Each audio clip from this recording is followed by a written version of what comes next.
within the Club for Growth, how does he expand his core audience as he goes to the next election?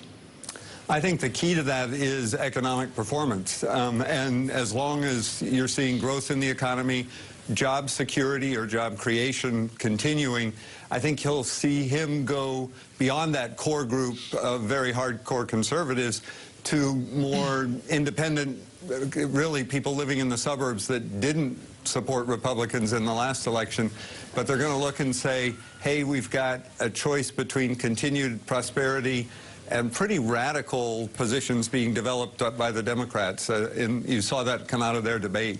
How is the supply side theory going? Mr. Lafler just had a ribbon and an award put on his neck. I get all that. Mr. Kudlow, no doubt, will say the same to our John Farrow today.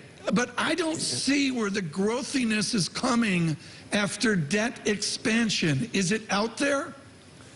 Yeah, I do think it's still there. If we can nail down trade agreements and remove the tariffs, that'll be a big boost, I think, following on last year's tax cuts and deregulation that helped in the last, 2 years. On the trade discussions then, Congressman, good to speak to you. It's Naira in London. How hopeful are you that President Trump will be able to achieve a removal of tariffs from here? It's optimistic coming out of the G20. I'm always worried because he has two sets of advisors. On one side, he has folks who are skeptical about tariffs and want to reach an agreement.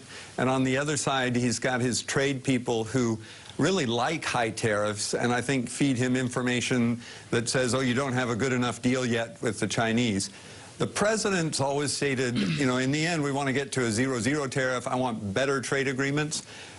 But which way he falls among those different choices and the different advisors around him is going to be uncertain down to the very end. David, thank you so much. Congressman McIntosh, the president of the Club for Growth, this morning. Matthew Lozzetti.